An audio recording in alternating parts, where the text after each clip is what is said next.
नाही. तुम्ही परत विचारतो मी हाकेजी परत तुमचा म्हणजे तुम्ही आंदोलन करतात मागे त्या तुम्ही मागे एक समुद्रात उड्या मारायचं आंदोलन केलं मी सांगू तेव्हाही परत तुमच्या निशाण्यावरती अजित पवार सांगतो मी आताही तुम्ही बोलता मुलाखतीत उद्धवजी ठाकरे किती वर्ष मुख्यमंत्री होते? 2.5 वर्ष. सत्तेत किती वर्ष होते? 2.5 वर्ष. आणि अगोदरचे काय असतील ते मुख्यमंत्री म्हणून 2.5 वर्ष, त्याच्या आधी 5 वर्ष. बरोबर. देवेंद्र फडणवीस किती वेळा मुख्यमंत्री होते? सगळे टर्म पकडून 3 वेळा.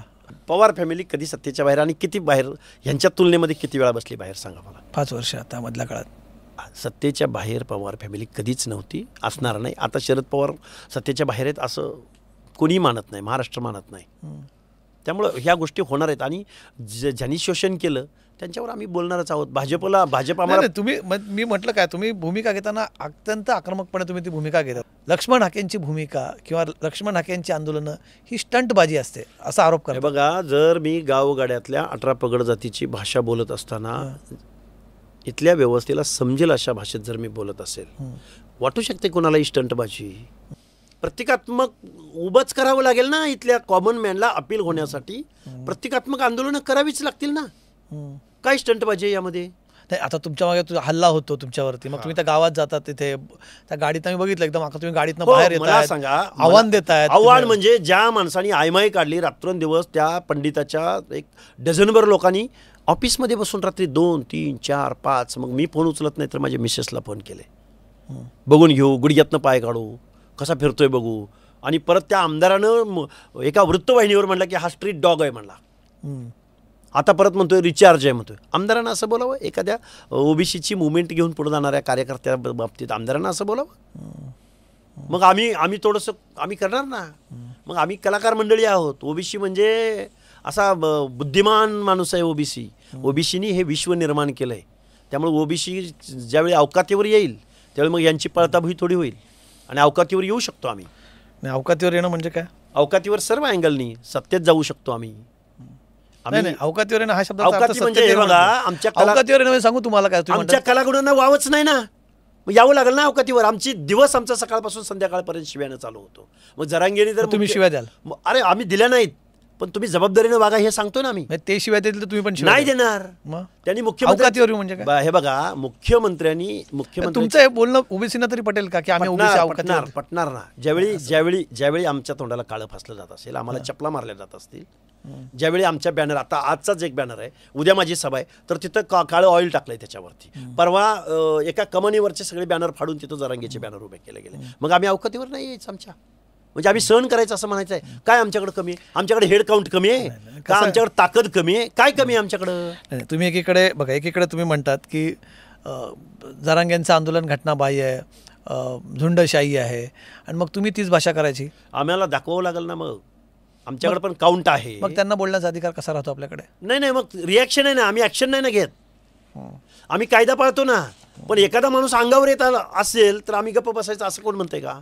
बरं, तुमची भाषा, आता तुम्ही मगाशी भाषेचा उल्लेख केला, मी तुमच्याबद्दल काही माहिती काढताना तुम्ही म्हणतात की ओबीसीने एकत्र येऊन लढा दिला पाहिजे वगैरे, पण तुम्हीच ओबीसीमध्ये तुमच्या वक्तव्याने एक प्रकारे फूट पाडताय असं तुम्हाला वाटत नाही का?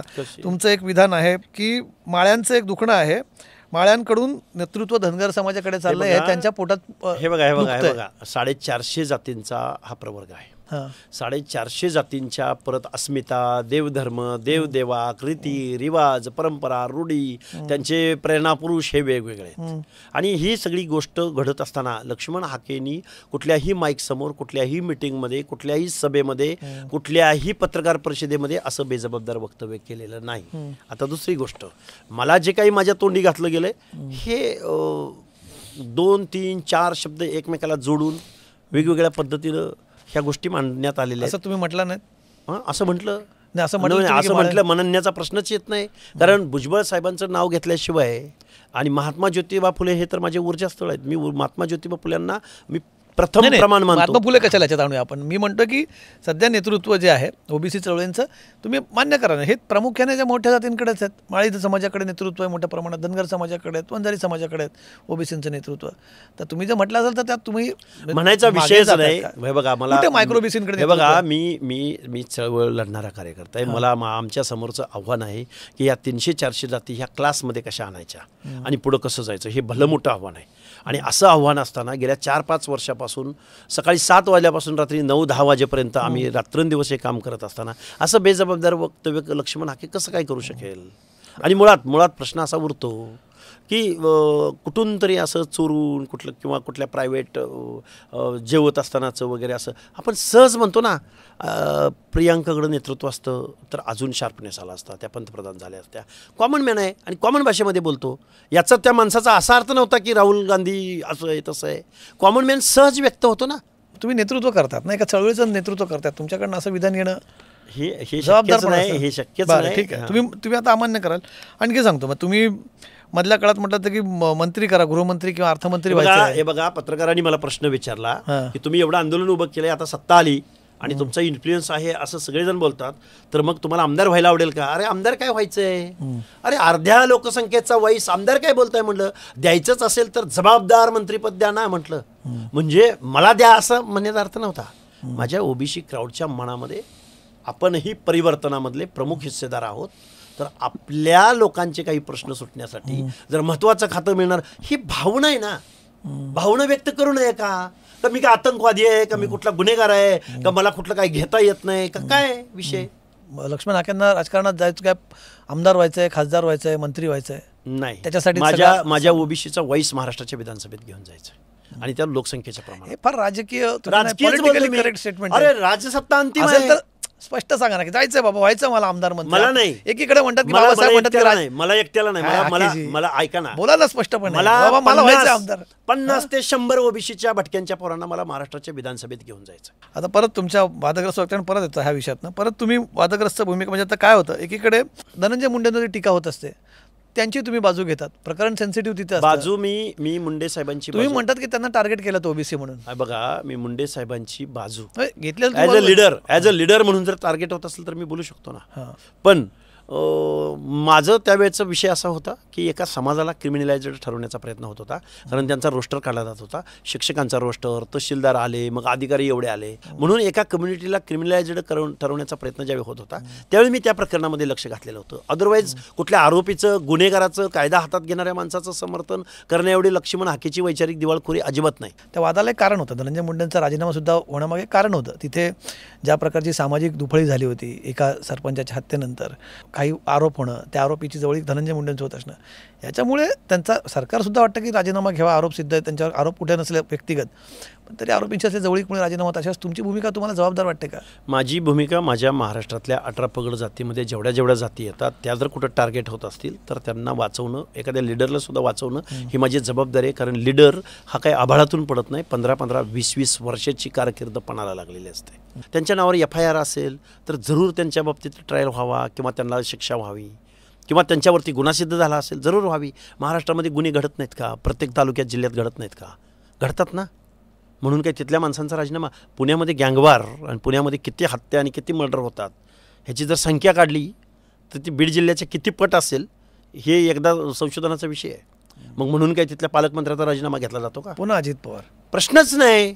मग हे बघा, व्यवस्थेमध्ये जी माणसं सत्तेत बसतात, ज्या गोष्टी करतात त्याच्यावरच बोलणार ना, कुणावर बोलणार? वादग्रस्त विधान सोडा, तुमच्याबद्दल मग व्यक्तिगतही तुम्ही टार्गेट होतात, मग तुमच्यावरती हल्ले होतात, हा एक प्रकार झाला.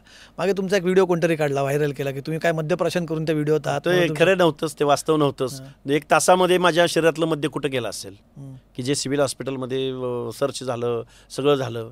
आणि बरं, मी तिथं मद्यप्राशन केलं होतं तर 1 तासाभरामध्ये माझ्यासमोर मीडियांच्या म्हणजे तुमच्या कॅमेऱ्यांचा गराडा होता. काय झालं काय तुम्हाला? काय टार्गेट? बघा, टार्गेट ते विषयानंतर निघालच नाही. बघा, आत्तापर्यंत 7 ते 8 वेळा अशा पद्धतीने ड्रायव्हरला फोडणं, शेजाऱ्याला फोडणं, वेगवेगळे ॲलिगेशन करणं.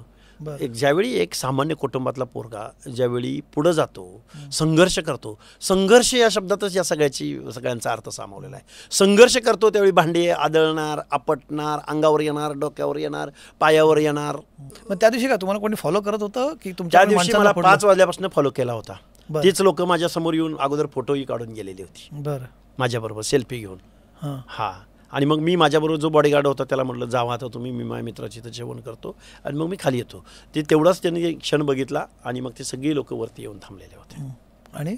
आणि काय त्यांनी मग पकडलं, माझ्या कमरेला पकडलं, बेल्टला पकडलं, हा दारू पिलाय. बरं, मी मद्यप्राशन करताना ते हॉटेल कुठलं होतं? मी कुठल्या हॉटेलमधून काय आणलं होतं का, किंवा मग पिताना मग ती बॉटल का सापडली नाही त्यांनी, एव्हिडन्स काहीच ठेवले नव्हते का मी तिथं. तुम्ही आता हा मुद्दा मांडला आहे, तुम्ही याला विरोध करणार आहात का? हा पहिला माझा मुद्दा, की आता कुठल्या माध्यमातून फक्त रस्त्यावरच्या आंदोलनात न्यायालयीन लढाई सुरू राहील आणि रस्त्यावरची लढाई